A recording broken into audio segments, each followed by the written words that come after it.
All right, all right. I got to chime in on this. It's driving me crazy. I've been watching, the thing going on about the gun control in the Florida shooting, the most recent one. And first, I want to start off by saying to anybody who's lost a loved one in one of these alleged mass shootings, or random shootings at schools and movie theaters and so on and so forth, or in any kind of tragedy related to this scope, the nature of this scope. My heart deeply goes out to you. I am deeply saddened by the events.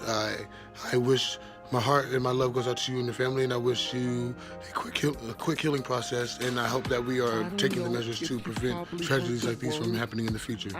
Now, with that said, there are a plethora of reasons why I personally don't believe that these shootings are necessarily happening as much as I think that they are staged events, propaganda carried out by the powers that be,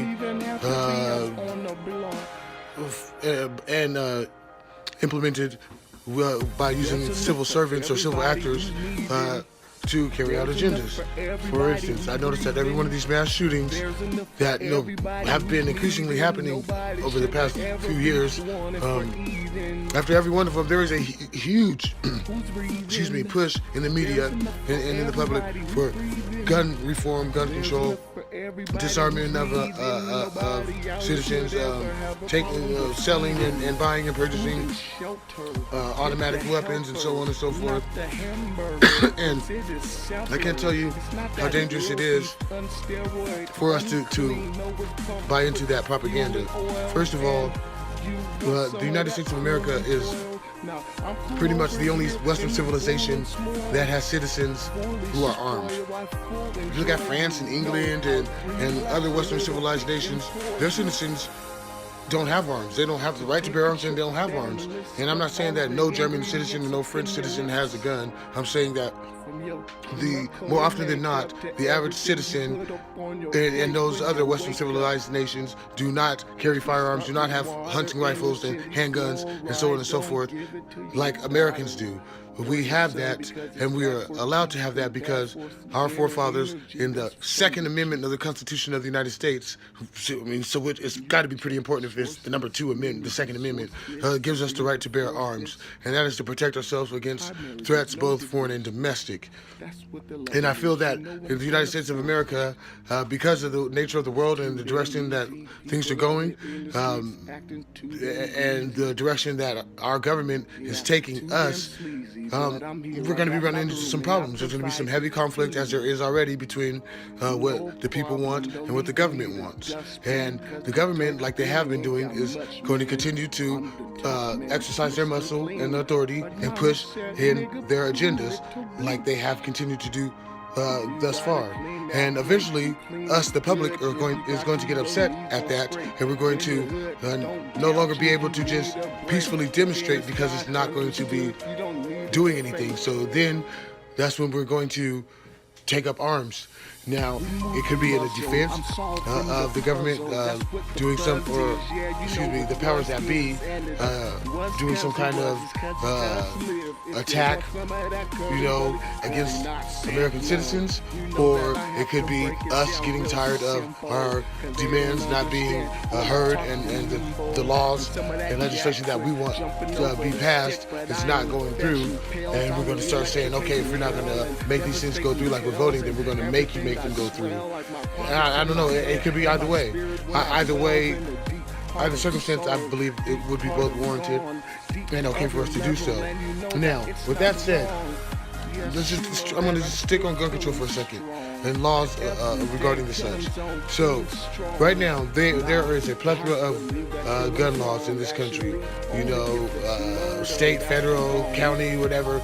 The laws that prohibit the use, the purchases, buying, selling, of firearms, illegal firearms, or automatic weapons and all that. Those laws are already in place. They've been in place for a long time, and the list of laws is actually growing. Now, with that said, the people that are illegally obtaining, buying, selling, and using illegal firearms, those people are still doing so right now. They're still obtaining illegal firearms, using them, buying, selling them, so on and so forth. And we have gun laws in place. There's gun laws already in place right now. So what are those gun laws actually doing if the people are still illegally buying, selling, using, and obtaining firearms illegally?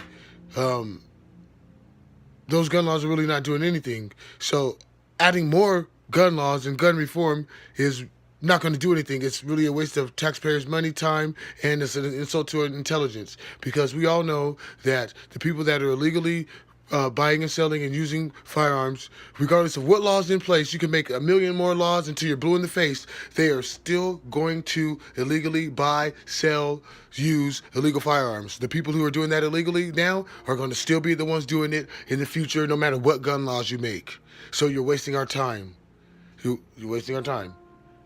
Even furthermore, the only thing that adding new gun laws and reforming gun control gun control reform and all that, the only thing that really accomplishes is it makes it more difficult for the people who are legally trying to obtain firearms and their licenses. It makes it more difficult for them to do so, because you're going to have a more stringent, strenuous background check, more extensive background check and more extensive psychiatric evaluation and so on and so forth.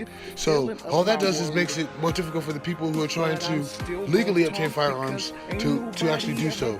And in the land of the free, the home of the brave, with our right to bear arms, why would you be doing things to make it more difficult for Americans to have to bear arms?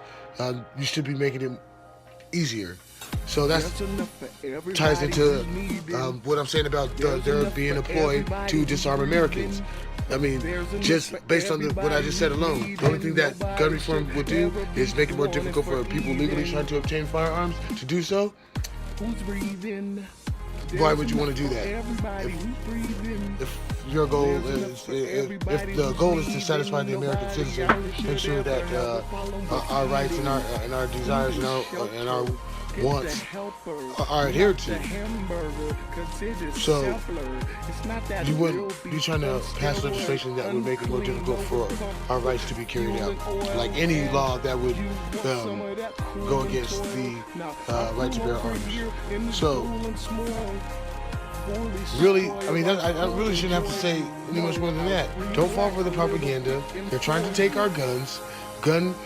Gun laws, gun reform does absolutely nothing. It's pointless, because the people that are illegally obtaining firearms and buying and selling them are still going to do that regardless of what laws we pass.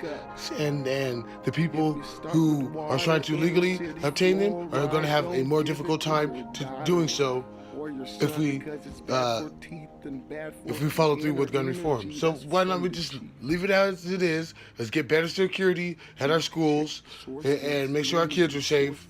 Don't blame it on guns, because it doesn't matter whether the automatic assault rifle was legally obtained or illegally obtained or whatever. It could have been a shotgun. It could have been any kind of gun. It could have been a handgun. The problem is that if this is happening, that people are dying and kids are dying. I don't care if it's one kid or 30 kids. It's all the same to me. So if you're telling me that, okay, yeah, we're going to ban automatic weapons, and so that way people can't obtain them and go shoot 30 people. They're only going to be able to get a gun, and maybe they'll only kill 5 people or 10 people. That's not good enough for me, okay?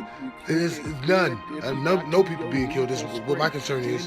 And unless you can make some kind of law that can ensure that or promote that, then any law that you are making is redundant, ridiculous, pointless, a waste of money, waste of time, so on and so forth.